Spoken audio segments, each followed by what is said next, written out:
Now we will learn our last conceptual topic related to pensions, and this is any unexpected gains or losses if that happen in PBO or plan asset, how we will deal with that.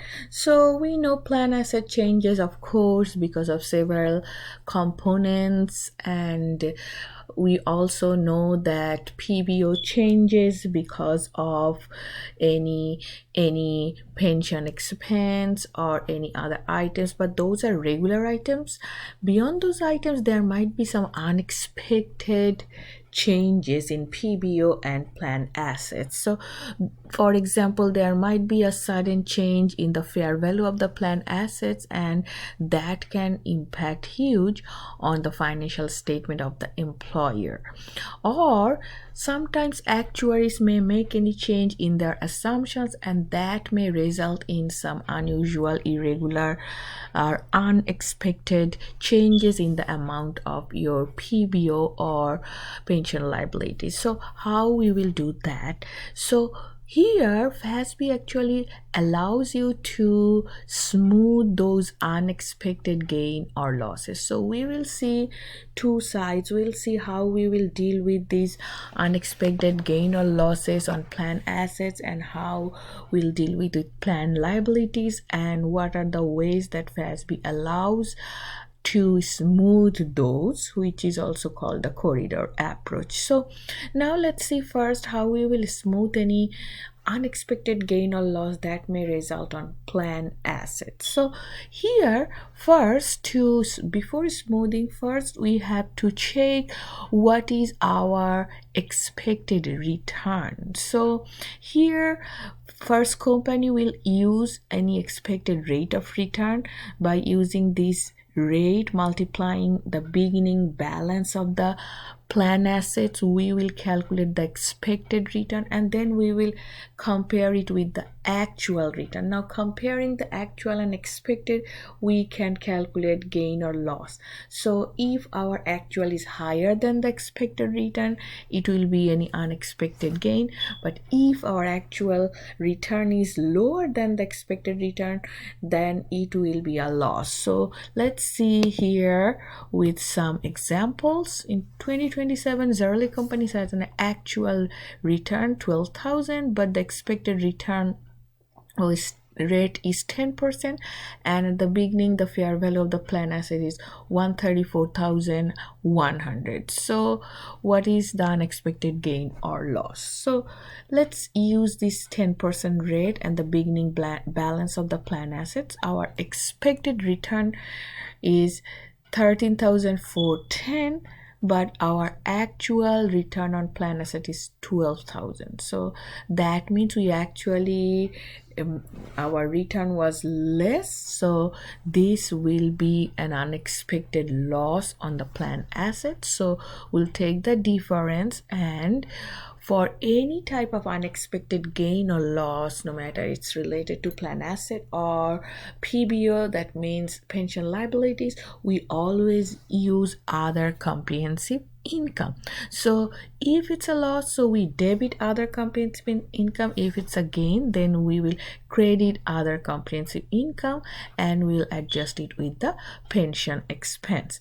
Now we will see how we can deal with any unexpected gain or loss on pension liability or PBO side. So it's the same thing. If we have any changes in actuaries assumptions, and that occurs any unexpected increase or decrease in the pension liability, then we will again use other comprehensive income. Now we actually combine both the unexpected gain or loss related to plan asset and unexpected gain or loss related to pension liabilities. We combine those and we carry forward that balances from one year to another year through other comprehensive income items. So other comprehensive income is accumulated, and that actually combined any gain or loss from both plan assets and pension liabilities. And we already know that these other comprehensive income we reported on the balance sheet under the stockholders equity part.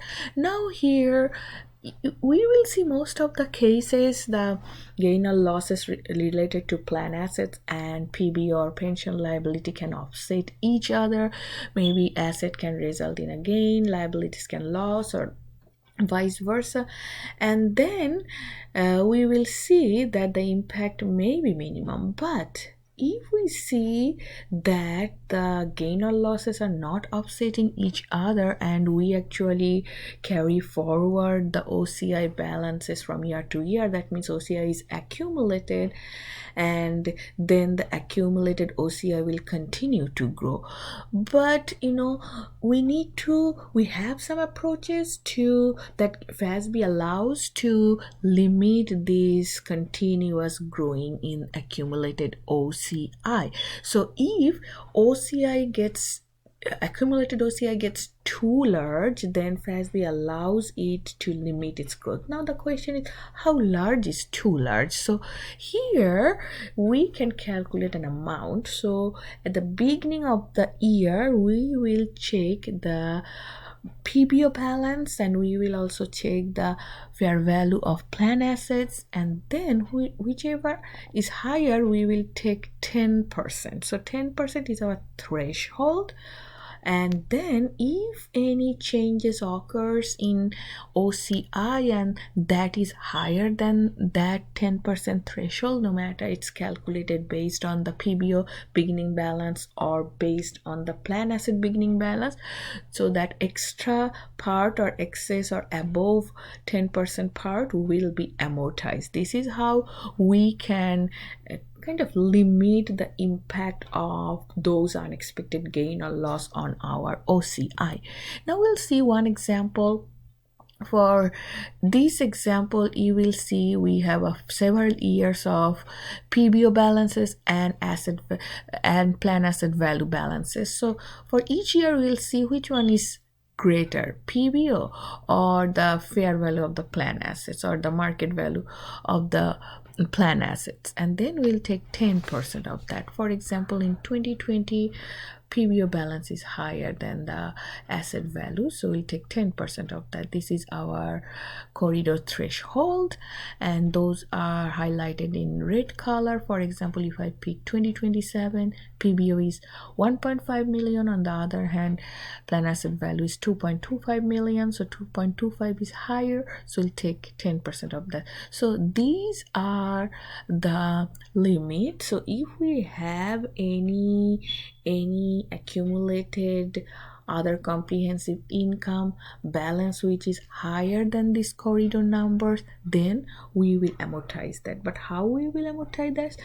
First, we'll take the excess part of this accumulated OCI, and we will see the differences comparing to the accumulated OCI and the corridor threshold, and then we will divide it by the remaining service years of the employees, and this is how over the remaining service years of the employees we will amortize the balance. So now here we will see that if any amortization is required, and if amortization is as a result of net gain, that will decrease in pension expense. If amortization is result of a net loss on OCI, then it will increase pension expense. So that means first we have to calculate the corridor balances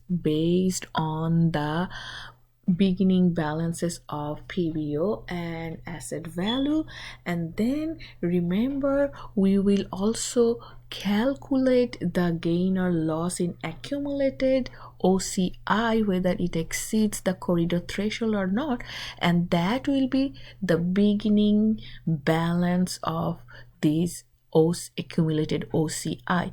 And then if there is no net gain or loss exist in accumulated OCI at the beginning of the period, we cannot recognize any gain or losses in pension expense in that period. Now we'll see one example. Lasso Incorporation they have these 3 years balances, all are beginning balance. Lasso recorded OCI actuarial losses 400,000 in 2025 and 300,000 in 2026.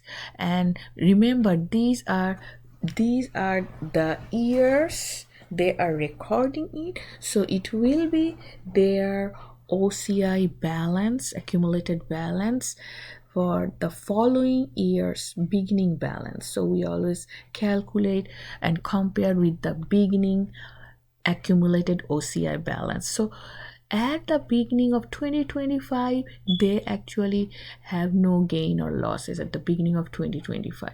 But 2025, during the year, Lasso recorded actuarial based losses 400,000. So that will be the beginning balance of gain or loss in OCI for the following year, which means 2026.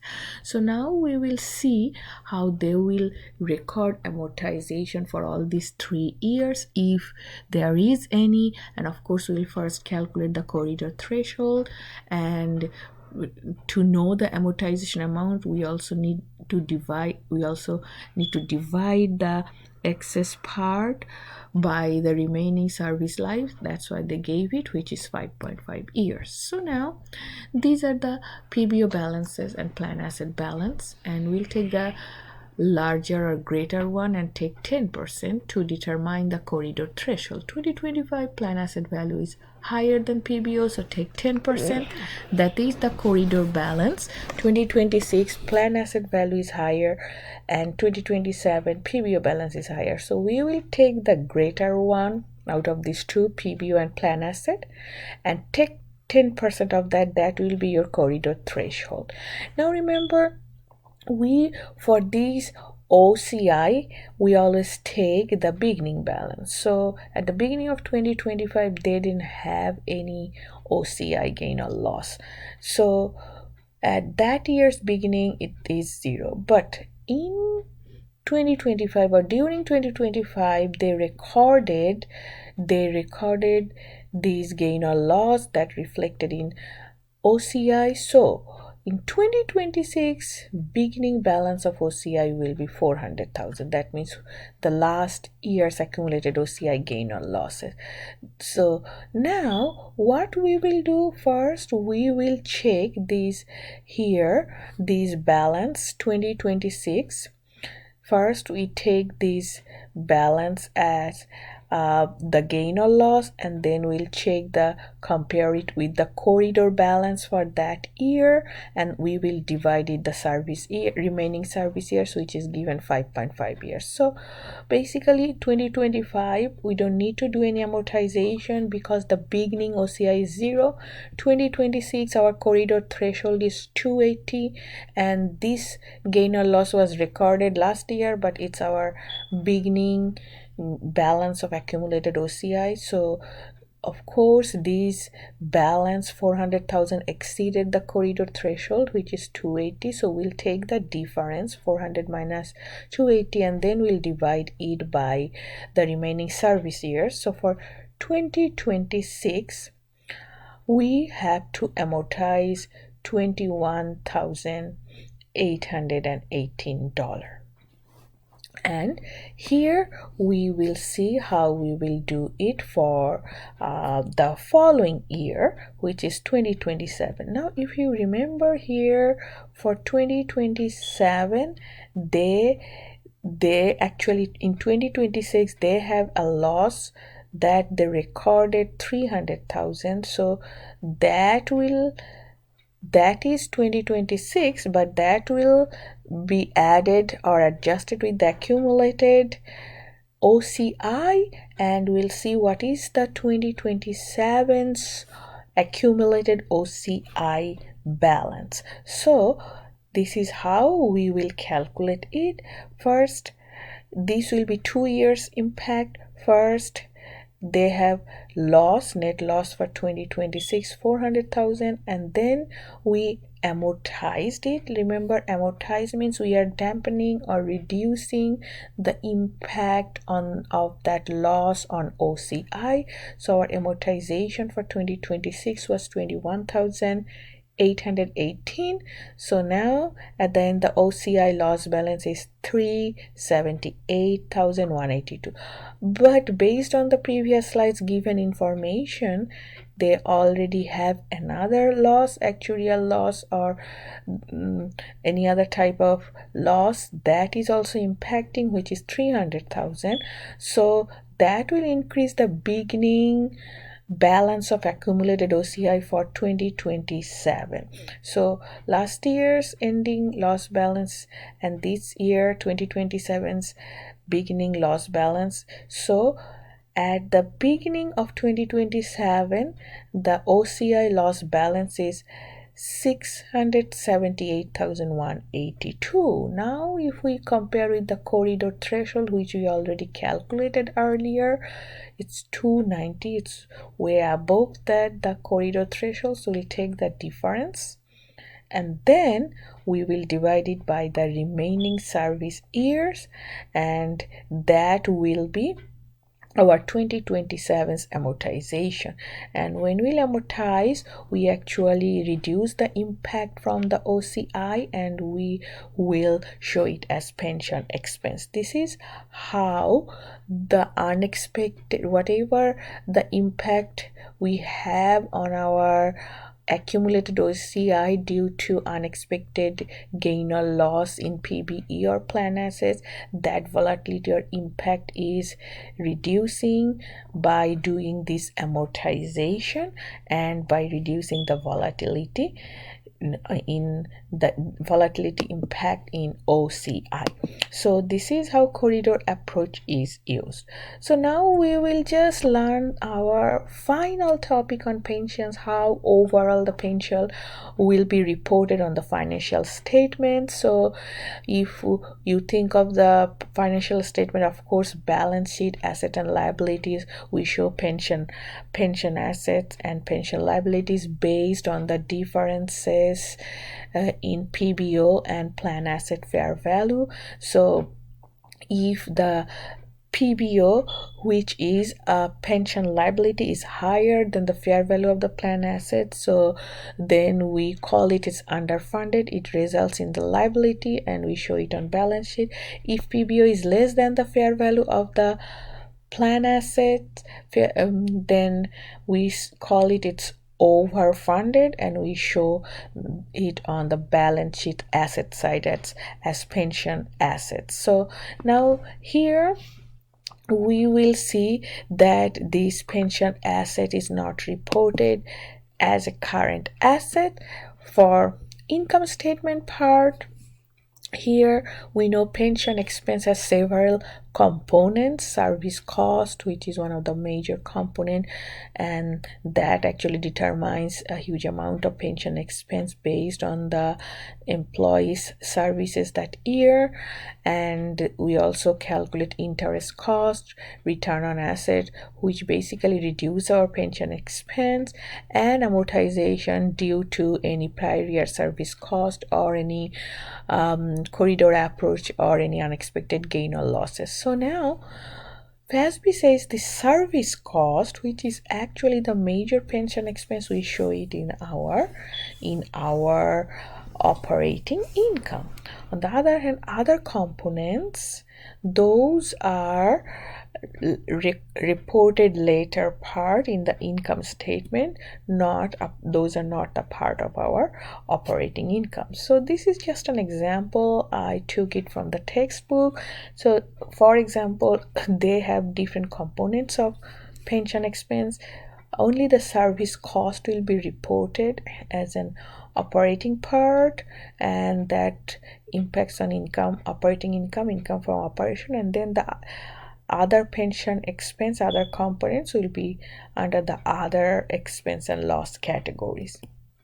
Now comprehensive income, we just discussed if we have to record any prior year services, we actually first show it debiting other comprehensive income, and gradually we amortize it. And we also learn about unexpected gain or loss. If we need to smooth those unexpected gain or loss using the corridor approach, we show those unexpected gain or loss, we show it on our accumulated other accumulated income.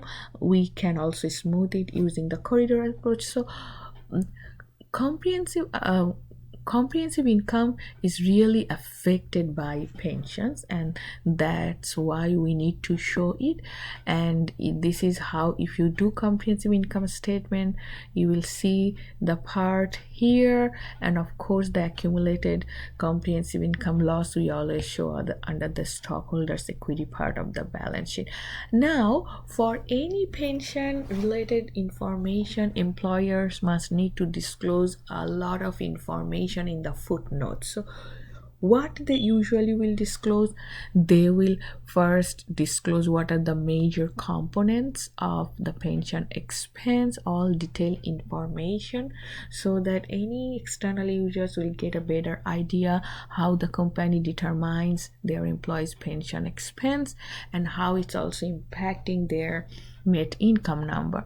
And then they also do the reconciliation means like they will show whatever the pension liability is occurring, or if they result in any pension assets because of overfunded or underfunded plans, they will also show it. That means they will show how the PBO balances are changing and how the fair value of the plan assets are changing. They will also show the differences and they will reconcile it.